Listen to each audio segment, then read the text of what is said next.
All right. It's Tuesday, November 19th, 2019 at 1 o'clock Eastern Time, and this is Higher Ed Live, Marketing Live. I'm your host, Andrew Castle. On today's live broadcast, we're talking about two great tools that taste great together. Search analytics and content marketing. Analytics tell you what your site users really want to know about, and a quick and responsive content marketing strategy means you can provide the exact content when they want it. I'm talking to Jesse Swingle from Funnelback about the site search part of that combination, and Jeff Riddall from Mintent about the content marketing side. And this is broadcast as part of the Higher Ed Live network. Higher Ed Live is a unique platform. It offers viewers direct access to the best and brightest minds in education and allows viewers to share knowledge and participate in discussions around the latest industry trends and developments. Higher Ed Live provides live broadcasts, podcasts, and blog posts featuring exclusive content and interviews with professionals from institutions, journalists, consultants, and other thought leaders for admissions, advancement, marketing, student affairs, and communications professionals. If you haven't seen it, check it out now, higheredlive.com, or take Higher Ed Live with you on the go by subscribing to the podcast.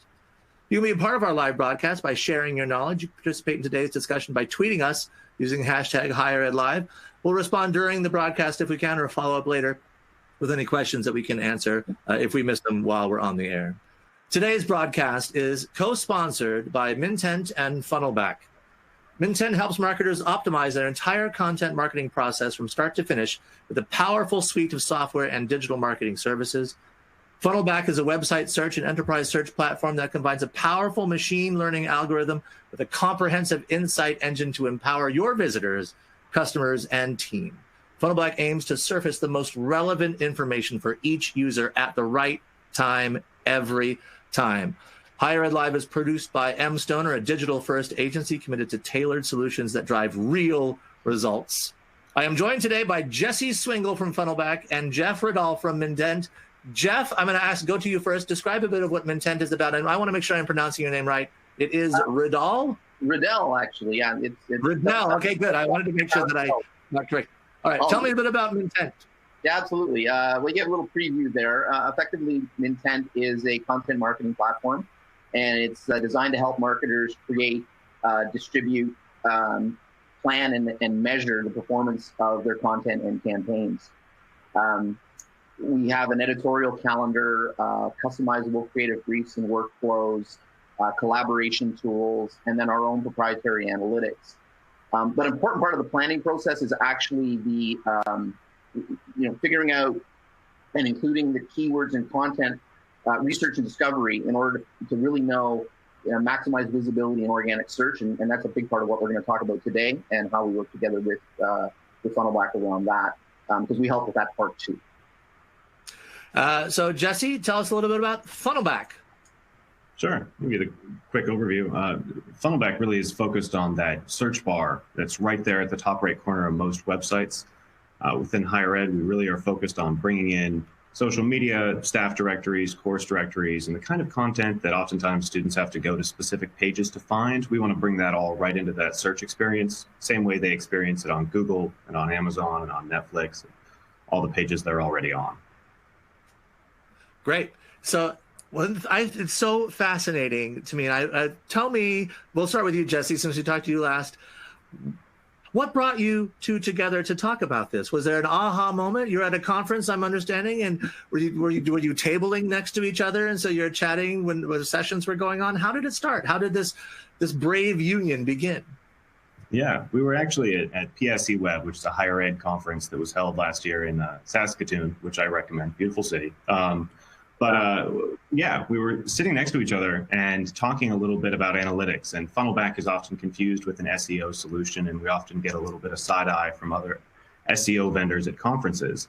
And we started talking and said, you guys do SEO, we do on-site search. There's probably some interesting overlap here, and started talking about some of the work that Mintent does with content marketing, especially, and said, there's really a lot that a good content marketing plan will have a huge influence both on how you rank on Google and on how Funnelback ranks you within your on-site search. So, for example, certain professors will want to be ranked a little higher than others, maybe. That really matters both for SEO on Google and the Funnelback engine will interpret that and really give them a higher ranking within Funnelback. So there was some interesting, we could actually collaborate on some stuff that could have an impact both on site search and on Google or on Bing. That's really where the conversation flowered. Jeff, that was your experience too? Like, did you look over at the table next to you and you're like, oh, there's our competitors? Or was it looking beyond the bottom line and saying, how can we really help the customers and the users and get students into the schools where they need to be? Yeah, no, that was the answer. The second part at the end of the day is it's about serving the users and making sure that our customers are delivering the right content to the right users at the right time. That starts with typically external search, right? Somebody's wanting to know about a school, or more specifically about a program they want to take. So they'll go and search, they'll type in the program, and hopefully your institution shows up in the search results. But that's only step one, right? Presumably when you show up in the search results, it's your program page that shows up, not your home page. But occasionally it is the home page. So people click on that link, they get to your website, they got to search again. Ideally, that's not the ideal experience. You want to get them to that right piece of content. And that's a big part of what Mintent tries to help with, is how do we make sure that we find the pieces of content that you want to have show up in the organic search results. So when they get to the website, they don't have to do as much searching. That being said, the nice synergy with Funnelback is if they are doing that search, that likewise becomes a hugely valuable tool to inform your content marketing process, right? What content should I be writing about? Well, the stuff that people are obviously looking for. And then you can, because one of the big things is, you mentioned earlier, the limited amount of time that humans have to put into to create a work-life balance. You're not always at your marketing computer. So you want to make sure that you're only doing the stuff that you need to do. And if what Funnelback is telling you don't need to be doing, great. Let's focus on what people really do want to find out about. Yeah, absolutely. Yeah, I mean, we all have limited time and resources, right? And my catchword is always focus. Most schools programs, they have hundreds of programs, right? But they won't necessarily be, or maybe even want to be found for all of those programs. And it's really important to try and figure out, okay, what do we have some authority or momentum for already, and let's build on that authority. And then there's always going to be a second tier that we're going to look at. Okay, now we've established ourselves as the authority for this particular program or this particular these keywords or content. Okay, what's the next tier? And how can we again create content? That for me these days is what SEO is all about. And I'm starting to actually hate the phrase SEO. It's not about search engine optimization anymore. It's about optimized content marketing. Right, creating content that you can prove to Google is the authoritative content when people are searching for your programs. Jesse, how much data do you need to really get an idea of what people want to find out? Is it something you can get 30 seconds of information from search? Is it a day? Is it a week? Is it a month? How much data should content marketer teams be looking at, or organizational websites? It's pretty incredible how quickly you can get it. I tell a lot of people, if you just jump into Google Analytics, there's actually a section of Google Analytics dedicated to site search, and you can very quickly get a sense for both what people are searching for, and there's a term called search refinements, which means they searched for something and couldn't find it, and then searched for something else to try to get at what they think should be a specific search result. And the more we see search refinements, the more we say, people are looking for something and not finding it. Let's have a look at where they started, look at where they kind of got to, how many different terms they went through trying to find the page that they ultimately landed on. And then if you're not creating content that involves keywords for those first one or two things that they weren't finding, you're missing out on a huge opportunity. People will be pretty persistent. It's impressive, especially in higher ed. People expect a pretty bad search experience. So they'll try 2-3 times to find the result they want, either on Google or on your website. And we see it a lot. And so for a lot of times we tell people, if you're not looking at that and going through and creating the content, or at least adding the keywords strategically that the students are looking for, what are you doing? Is that a marketing tool in itself for teams to be like, our users find what they want the first time? Come to our school. We have a really, really, really useful website. Absolutely. That's how we browse Amazon. Yeah. So that'd be the thing, like, oh my gosh, apply to that school. I found what I wanted right away. They're going to be really helpful when I need to pay my parking ticket. I wouldn't be surprised if that is actually the way some users think, right? I'm going to apply to school because I found what I was looking for right away. And they've got their stuff together. We talked a little bit about before the broadcast about voice search, and this sort of thinking what you said about they find the institutional's webpage first, not the program page, if they're doing a quick search. So if they're, if it's bedtime, they're thinking about what they're going to do with their future, where they're going to go to school that fall. They might have seen some sort of paid campaign ad along the way in the social media throughout the day that appealed to them. So they might say, hey, Siri, look at the University of X. And so you want to make sure when that comes up for the voice search, and you're talk to me a little bit more about that, Jeff, about how you're using voice assistants and what you're looking at for the research and the work that you're doing that way.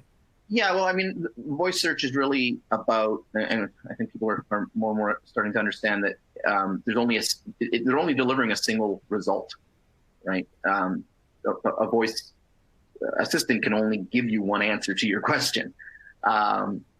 And for that matter, more and more searches, even on a desktop or in a browser, are resulting in results that people aren't having to click through to. Google's trying to give the answer right there on the screen rather than having people click all the way through to the program. So it's important just to understand that's something Google's trying to do, right? They're trying to keep people, surprisingly, in Google, where all their ads are. So there are, absolutely techniques and ways to start thinking about structuring your content. Now we're getting back into technical SEO, but structuring your content in a way that has all the keywords in all the right places, and even the way that the content is laid out and the way that in behind the scenes the content is structured can be done in a way to help influence your ability to capture that position 0 or that featured snippet within a Google search result, right? Where people won't necessarily click through, but you're still going to gain that position. You're still going to get that brand recognition, that visibility through organic search. Is that the future? You think marketing teams should be thinking about that with their MarTech products? Is like people are going to be searching more and more with voice assistants. We really got to keep that in mind. I mean, it definitely is important. But as I mentioned, I think before we got online here, I was talking about how there is though still an above and beyond voice. There still does need to be. There are more than one single result being served up. So understanding where you are in the top 10, top 20. You can't focus only on that number one. It's all of that other content that lives around your primary content that's important as well, that's supporting that content, right? And I think that's also something you'll find through Funnelback, right? Is what other content are people finding as a result of the searches they're doing, in addition to that sort of primary or core pillar piece. Is that true, Jesse? You can see sort of the search, and that, like you said, they're persistent. They're digging and they want to know some more stuff. Where does it lead them to? What rabbit hole are they going down? Yeah, I think that's absolutely true. Part of what we found is really interesting. We actually have done some implementations of Funnelback within the site where you can click on a microphone or engage using your voice to actually search. And part of the perspective on that, in addition to starting to experiment with how on-site voice search can work, was thinking about accessibility. For a lot of people, especially using screen readers, when they're using something like, even if they're using the search bar, oftentimes it can be cumbersome to get through multiple pages of results. So the fact that voice search tends naturally to focus on the first result or the second result actually starts to have some implications, both in terms of the user experience and quite a few different implications for the way you think about accessibility. It's a back-end way to think about accessibility, but it's part of it. Jesse, just as does Google record the voice of the people who are using voice assistants? Can you hear them in your search results and the data that you collect? Can you find the timbre and the timbre and say, oh, they're really interested? Like, I guess that's actually a technical term. Can you tell how interested somebody is by the voice that they use when they use the voice assistant? Have you ever, I know the Alexa devices now are supposed to be able to tell if you're getting frustrated with them and then like be nicer to you, I guess. I'm not really sure how that works, but if you ever listen to your own recordings on Alexa, it's kind of horrifying. Some of the questions you ask at 2 a.m. I don't know. Where's the cat? Just don't dig into it. So I want to talk about, because you mentioned accessibility. That's a very scary thing to talk about. Like, how frustrated was I when I wanted to pay my parking ticket? We've got to get that sorted out. Accessibility was something you mentioned. I think that's really, really important. I was just talking with someone about accessibility, and we use that term so much: accessible content, accessible interfaces. And then the question, as we were talking about it, what does accessibility mean? How do we give someone who is blind or visually impaired the same experience that someone who can see this content gets? Maybe, Jeff, you can talk a little bit about that for the content marketing, and then Jesse, you can answer for search results. Like, how do you give someone who can't see such a visual medium the same experience as someone who can see a pretty picture of a tree? Well, I think if we're talking about seeing, obviously there's other types of content that can be created, either audio or visual content. If we are talking about text or image-based content, just making sure that we're incorporating accessibility best practices. So, using, alt tags on images, again, to get, kind of technical about it, but and even just structuring your content appropriately, makes it that much more accessible. And maybe I should point out, accessible not only to those, people who require accessible content, but also more accessible to Google and to Google search engine spiders. Right. At the end of the day, I have always talked about how, websites have two audiences. There are people, and so it needs to look good and or be accessible for those who require it. But it also needs to be structured in a way that it's friendly and accessible to the search engine spiders. Right. They need to be able to go in and figure out what your content is about, because they're trying to. I mentioned this earlier. Google's MO at the end of the day is provide the right results to the right people at the right time. In order to do that, you have to make your content as friendly to Google as you possibly can. Is that something you also do, Jesse, when you're talking with your clients? Is like, we want to make sure, do you have those tough conversations with the people that hire you? Or do you just say, okay, this is what they wanted. We know it's not going to work out best for them, but this is what they asked for. How much do you really work with them after you've signed the deal to get the product? Yeah. So we'll often, the search results page, obviously you want to be continuous with the experience of browsing your website. So we'll often have a look at how the website is designed and pull that into the search results page. And sometimes that involves a rough conversation with the customer where we say, listen, we know you went through a redesign last year. It's beautiful. Your navigation menu isn't accessible at all. And we can port that over to the search results page. Obviously that's fine, but just to be super clear, Funnelback, actually, we prioritize it enough. It's actually a feature within the product. We have an accessibility auditor that runs through and actually compares your various pages and other content to a global accessibility standard. So it's something that we walk through with customers. It's included with the product, but we make sure we say, at the end of the day, it's up to you, especially in North America. The law's kind of back and forth about it. We think it's really important, but it's been surprising to me. We do have a few customers who've said, we know it's inaccessible. We're going to work on it in the next website rebrand. And we kind of go, okay. Is that same for Mintent? Like, you can say, this is what we think you should do, but ultimately, you're their client, right? They're paying you. Yeah, I think we probably even take it a step further in that we have a software platform, but we also have a digital services arm, not meant to replace the marketing department of an organization, but more to augment. And we can provide things like site audits, technical SEO site audits. We help with content marketing, SEO specific tasks. Again, augment. What we've come to realize is that there's limited times and resources, and everybody is stretched. So either have the time and or the resources, or maybe the know-how around technical SEO or content marketing best practices. That's something we can absolutely help with if need be. Otherwise, the platform is there to help provide and power decisions, right? Actionable decisions about what should we again focus on from a keyword, content, and or competitive perspective.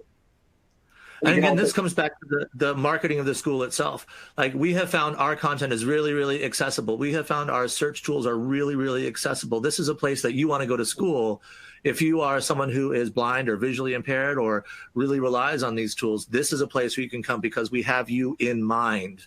You're not just an afterthought. So it can be a really powerful marketing tool for higher ed in itself. Jesse, you said that you can find what people are looking for very, very quickly. Like, there could be a whole search war room. Like, I've seen some newsrooms that have like this. These are the stories that are, this is what people really, really want to do. So if there's a Marcom team, and I'll use that because it sounds more like a war room team. So the Marcom team they're looking at what people are searching for, right? Live searching in that moment. You would recommend them being able to turn around content quickly, or would you say take that in to use it and develop a campaign later on? I think a little bit of both. I mean, part of it is looking at where were we at last year. So one thing we tend to see at a lot of universities is that January, February, start of a new term, start of a new year, a lot of people are looking at content around dropping out or how do I drop a class? And it tends to be, it tends to spike at that time of year. And so part of that is, okay, if that happens every year, how can we get ahead of that in December? How can we start to create content so that when they're searching on Google, when they're searching on our homepage for how do I drop a class, maybe some resources pointing to advisories or details about what happens if you do drop a class, what the implications are going to be.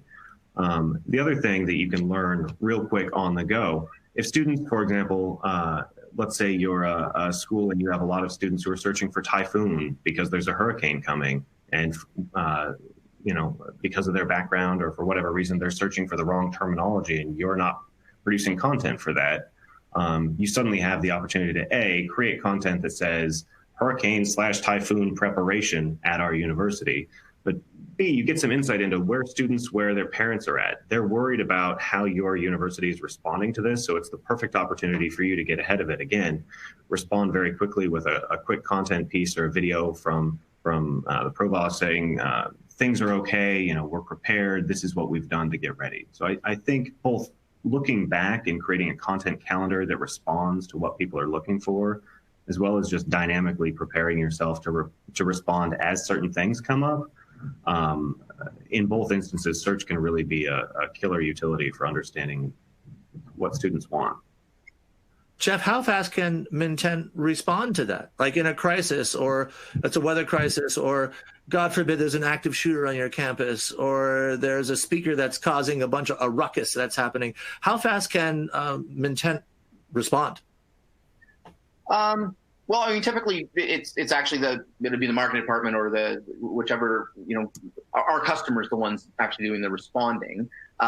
We can certainly provide the framework for them to be able to, insert that into the content calendar, drive it through a workflow if it needs to go through a workflow.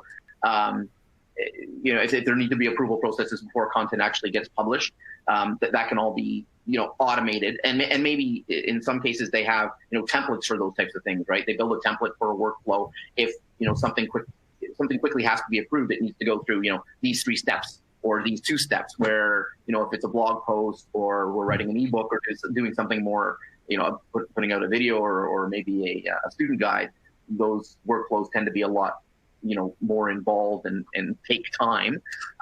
So that's just something that can be sort of custom configured depending on the situation. Is that something that your clients have come to you be like, crisis communication is really important for us? Can Mintent help us create a framework and a workflow for the various kinds of crises that we're going to be doing? Yeah, absolutely. We can help them configure, custom configure a workflow. It's one of the nice things about Mintent is it's been built with content in mind. We know we have a lot of customers who come to us from other quote unquote project management tools, which haven't been built from a content perspective, where our sole focus from the very beginning has been about content and managing content and doing it in a more streamlined, sort of efficient way. So building things like, creative briefs that outline what constitutes a piece of content. So if I need to create this crisis communication, what are all the check marks that I have to cross off to make sure I'm incorporating all of the right pieces into that piece of content?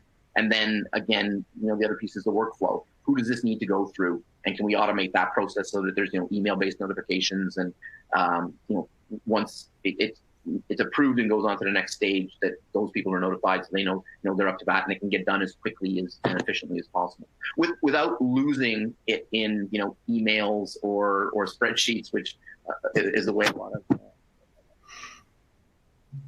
get kind of stuck in that, and then communication gets lost, and maybe that content never gets published, which is absolutely the worst thing. No one uses a spreadsheet. Content planning, surely. I want to ask you both a personal question, and you don't have to answer, but it's just something like, Jeff, since you started, why do you work at Mintent? Why stay there? Is it the company philosophy that you like so much? Is it the product that you like? Do you find it really, really useful? Is it just the people that you work with? What is it about Mintent? And I'm going to ask you that also, Jesse, so you can prepare that answer. Yeah, well, I would have to say people first. We've got an excellent team, and I've been actually working with one of the founders, now our CMO of Mintent, for going on about 18 years. So we live and breathe sort of digital marketing and analytics and SEO and content for the last 15, 20 years. So, we like to think that we have all the answers, and we're still working towards global domination. So I guess until we accomplish that, we're gonna keep going. The other nice thing is that I live and work 5 minutes from my home, so that has to be consideration as well. Jesse, is it the same for you? Is it people first and product second? Yeah, a little bit. Our CEO, Brett Mattson, who's based in Canberra, has been working on Funnelback. It was a project he started working on in university for the Australian government, and he's been involved ever since. And so talking to him about search, about how the experience in higher ed websites and search has changed over the years, it's hard not to feel that passion. I love working in a place where, from the leadership on down, there's a passion for what we're doing. A passion for making things better and more accessible. And I think that makes a huge difference. Like Jeff, I also get to walk to work every day. So that's How has search changed over the past 10 or 15 years? Has it changed, or is it basically still the same stuff? Yeah, it's pretty interesting. Yeah. I think we speak to Google really well, yeah. I know as far as on-site search, I can speak to that a little bit, because it's kind of interesting. Coming out of Australia, we actually see a totally different search experience for government, for higher ed there. And I'm not going to say it's because Funnelback's been down there for 20 years working away, but no, you say that. You should say that. You should absolutely.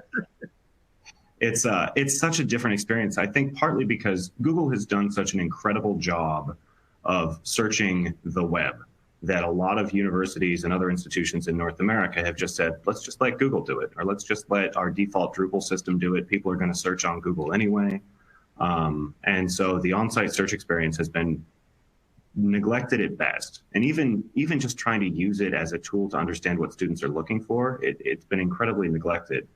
And I think as people come to realize that course search is important, staff search is important, parents are looking for specific resources, alumni are looking for specific resources on websites, and they're still using Google, but they're also using the on-site search because they've been trained to go to the website and search by Amazon, by Netflix. And so that experience needs to be reflective of what the university brand speaks to. And if they're not doing that, they're losing people. I look at, like I said, some of these search experiences where they're not accessible, it doesn't reflect the brand of the university. And I just go, we've got a long ways to go, but things are getting better. Do you find the same thing true there, Jeff, that content has, what defines content has changed over the past 15 years?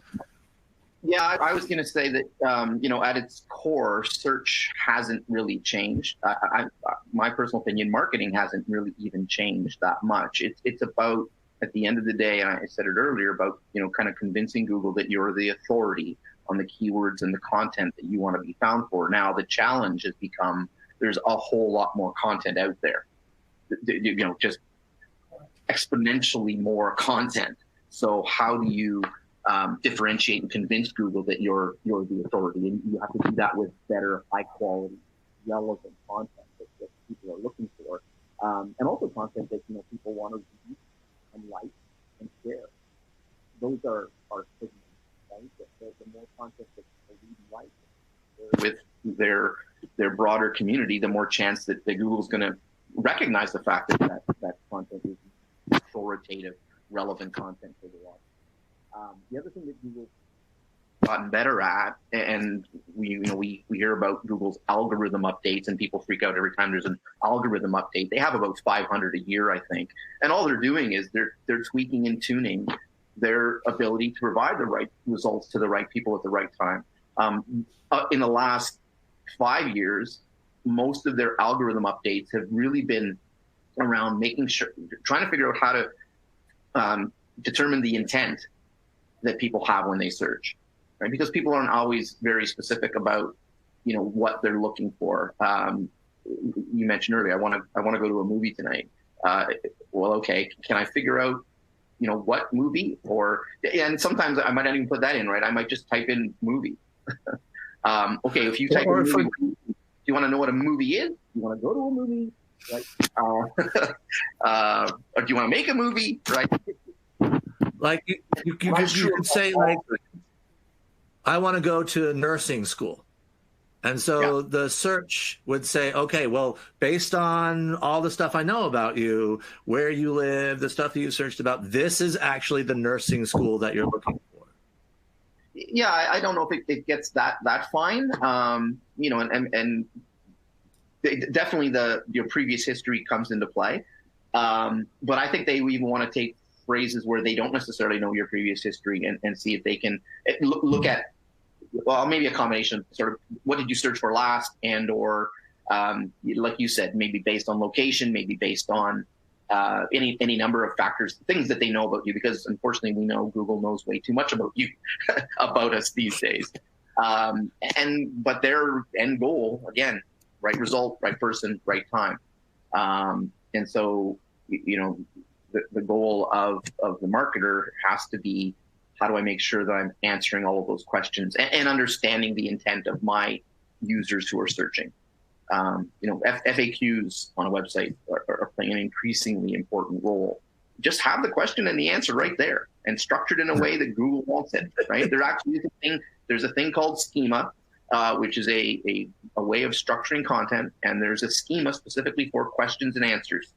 So if you've got, an FAQ page associated with every one of your programs, and it's structured based on the schema that Google wants to see, whole lot better chance that content's going to show up in the search results. I'm going to ask this question of both of you. Again, I'll start with Jesse. Jesse, is every word a keyword in a piece of content? Oh, good question. I think from our perspective, at least with site search, oftentimes it can be. I won't get into the technical elements of the algorithm, and we use something that's similar to the way Google looks at things, but it can be. What's kind of interesting is that there are times where people are looking for a phrase, and they'll type something in, and actually every word will be very relevant. And the way the algorithm looks at that, it'll say, is there a the before that, which will make it a proper noun. It can make a tremendous difference in the search results. The algorithm, both Google and Funnelback, tries to sort of parse out, like, did you type the with intention, or did you just type the because you were thinking out loud, and then tries to understand that. But again, like Jeff was saying, it's a matter of constantly refining to better understand what is the user intent. Sometimes looking at those keywords in the analytics can be pretty insightful, because as humans, we look at that and we go, I get what they were trying to get at there. And I think it's pretty important that we create content for that, because maybe we didn't have it. But the algorithm, it spins a lot of wheels trying to understand, is that important or not? But at the end of the day, I think they are all pretty important. Jeff, do you agree that every word is a keyword, like in a social media post or on a piece of web content? Yeah, it certainly can be. Actually, you make a very good point. Social media posts, that's another thing to think about, is making sure that there's consistency in the keywords that you're using between your social media post and your content. It seems like a frivolous thing, but it's important. If somebody's out there and they see your social media post and you refer to a program in a certain way, when they click through, if they find content that isn't consistent with what they saw in the original post, you know, they're going to be questioning whether or not it's relevant. Kind of leads me to the importance of linking as well. So, you know, within the context of a piece of content, maybe it's not the end answer, and maybe there's a follow-on question that needs to be answered once you've read this piece of content. So it's important to think about that as well, right? Is linking from and or to other pieces of relevant content. Those are likewise signals to Google that, hey, this is the primary piece. It answers this question, but you know what? There's other, 5 other related questions. Link through to those as well, and that helps boost the authority cross-link of both of those pieces of content, right? And then by extension, your overall authority on the broader topic. Does a specific hashtag help you establish that authority? Well, hashtags for me are that's another form of search, right? Hashtags are used to help qualify what a piece of content's all about, right? To label a piece of content. So hashtags are critical for searching in the social networks that they're being used in, right? So, Instagram uses hashtags to help qualify. Show me everything about hashtag nursing. Likewise in Twitter, less so in Facebook. But those are still, absolutely, hashtags for me are keywords in content, but keywords with a defined purpose of really just qualifying and categorizing content. Jesse, do hashtags help with your job? Do they get people into the sites? Yeah, it's an interesting question. I think I have to agree with Jeff, and some of that, Jeff, that blew my mind a little bit, but I have to agree. I think absolutely spot on. It is absolutely a search function as well. I was thinking about how I use hashtag Seattle on Instagram. I follow that, and I'll see posts from Seattle University and a couple different universities in town, and we'll use that. It's absolutely a great way to drive traffic to their promotional campaigns for different times a year. I know the Funnelback algorithm will ingest different hashtags from social media. We're actually pulling in Facebook and Twitter and other social media platforms into the search results. And yeah, absolutely. If a student searches for something and the university has tweeted something that's the most relevant answer, it's not on your website, it's on Twitter, it'll still pull that into the search results so the student gets the most relevant result. And Google's doing the same thing. So I think those are really critical. We could talk all day, so I want to just to ask a couple of quick questions here at the end. Of course, both of you guys work for companies that market products. You want to sell them, and that costs money. And not every marketing and communications team can afford products that are out there, or they can't add to their already considerable tech stacks. What are what can you suggest? What are tips and tools that you could give someone if they want to start using site search more effectively just on their own, Jesse? Where would you suggest they look, or what could they do? Yeah, I'm a big fan of Google Analytics. We actually, there's a university in Vancouver called BCIT that has done some really interesting work before they were Funnelback customers, building out a dashboard that helps them understand the impact of advertising on Google, organic searches on Google, the value of their site search, looking at different keywords all the way down the funnel to their shopping cart. And they wrote a quick white paper for us because I was blown away by some of the work they were doing. It's actually available on our website. So like I said, even if you're not using Funnelback, it can be a really useful tool to understand how you can start measuring, how you can make better use of Google Analytics. At the end of the day, Google Analytics is a great tool, but sometimes pulling that data into something like Google Data Studio, which is free, can make better use of the giant MarTech stack that everybody has and try to better understand how different things are impacting from top of the funnel to the bottom. Jeff, what would you say? Like, what would be an introductory tool that someone could use that they could already that they have available to them for free that could introduce them to the wonders that Mintent could provide for them with a little bit of investment? Yeah, I mean, if we're talking about SEO, Google Analytics again, but also Google Search Console. I think Google Search Console is underused tool from a keyword research perspective. Understanding it's sort of like the site search, but what are people actually searching for you? How are people finding you on Google? that search query data is available through Google Search Console. We actually pull that into the SEO platform in Mintent, so you don't have to go looking multiple places or to do your keyword research.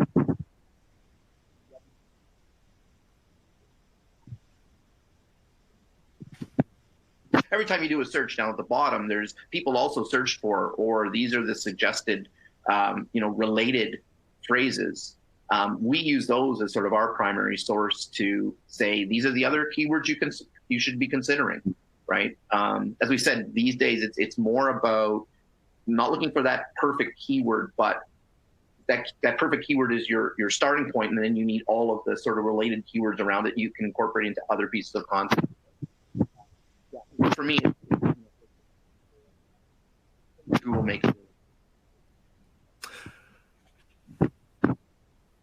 University pages on just a couple more minutes. University pages on Google, when you search for them now, Google has built in a place that you can put some content specifically controlled by you. It gives all the data for the school, how many people go there, their programs, but then it opens up a little thing that you can claim. Do you recommend that marketing communications teams claim that area on the Google search pages?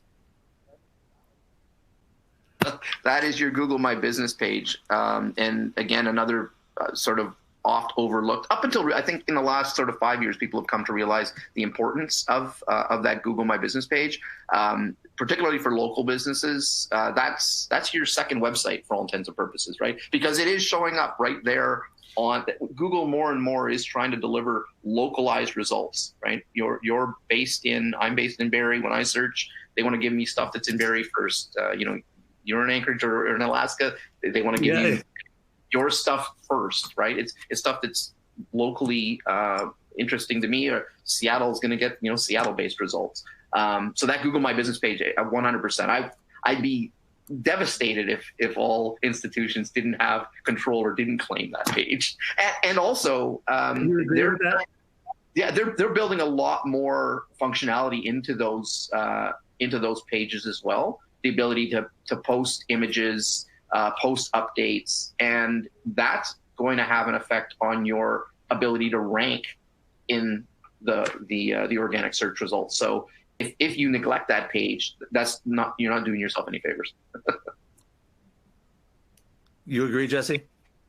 Oh yeah. I mean, Google's a competitor of ours, and I absolutely have claimed all of our locations. We actually talk about that with customers a lot, because there's certain things they'll have promoted within Google, either ads they've bought or other content they want to talk about. And within the on-site search results, Funnelback has a similar functionality.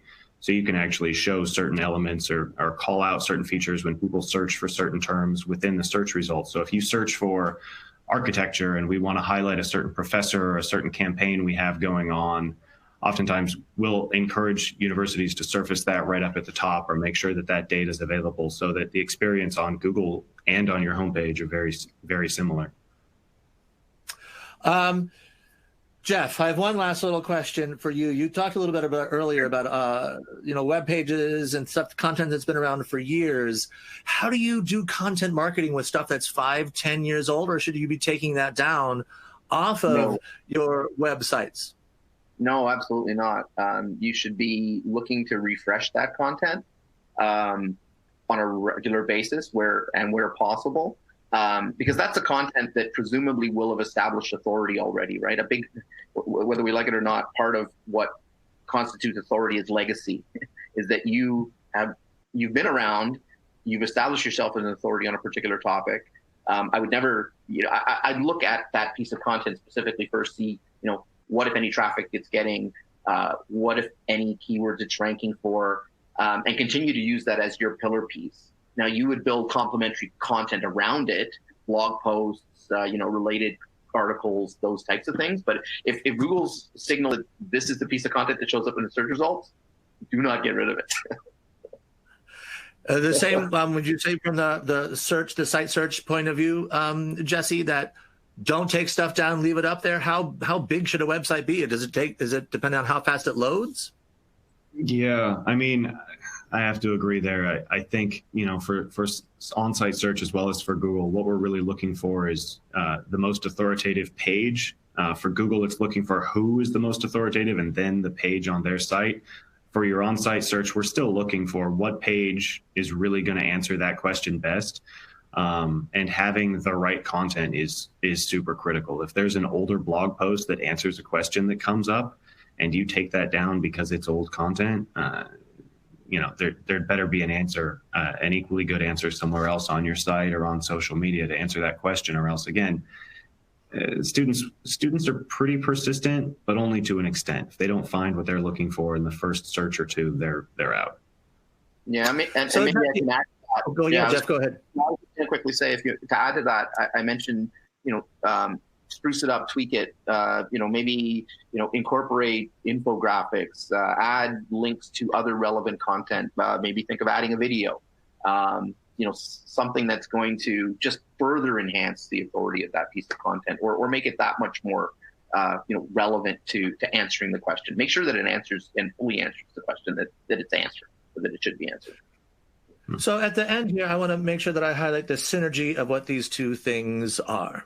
So with content marketing, you're using the content that exists from your university to say, this is why you should give us your money and your time. This is what we can provide to you. This is the future that we can help you create for yourself. Look at all the stuff that we have, the alumni, the success, the networking, the classes, the faculty, the stories that are being told at our school. This is our content. And so you want to market that and put that in a way that is appealing to the people who are looking for it. And that's where the search comes in, because people are looking and they're using the internet to find what their future is going to be. They want to find the best place that they can go to school, not just to find the school, but then to dig inside that website for that school. And the more that you understand what they're looking for in there, where they're spending their time in there, you can really focus your efforts to make sure that that is what they are finding and they're discovering. You're differentiating yourself by the user's experience on their website and the content that they are experiencing there. Is that how you see this synergy working, Jesse? Yeah, absolutely. I think there's such hand in hand. I mean, even when it comes to a student who's already registered, who is maybe a sophomore or a junior, 10 to 1, they're using a combination of Google and your website search to find their course or maybe to change programs. And so both your on-site search and your presence on content and on Google are both going to have a huge impact on whether or not they find what they're looking for, or whether they get frustrated and God forbid it's January and they start searching for dropout. And Jeff, for you to wrap up, is that also how you see, like, the content and the search have to work together? You have to be able to get good stuff in front of people who want it. Yeah, I think, absolutely the search helps to inform the content, right? Mintent and Funnelback can work together to validate that there's consistency in the keywords and the content that you're creating the right content for the right people at the right time. There are, keyword research tools that you can use externally, and we've talked about some of those, but the on-site search is as if not more important to help inform just what are people looking for? Are we creating the right content to get them the answers that they need? If we give them that experience, that we really improve their ability for them to choose us as the authority that Google says we are. Gentlemen, thank you so much for taking some time. I could talk to you all day. This is such a fascinating, and the more that we dig in and peel away the layers, the more there is to discover. But I think ultimately really helped highlight the importance of these two tools working together to get great experiences for current students, for alumni who want to give back and help the school, for families who want to find out about the experience that they are entrusting your schools with their future to make sure their children are safe, and also prospective students to find the best place that they can go to school, community partners to find how the school is directing, influencing the community and the world and making the world a better place. So thank you very much for talking about this today. And of course, thank you to our sponsors, Mintent and Funnelback. Thank you guys very, very much. Awesome. Thank you, Andrew. And thank you, everyone, for listening.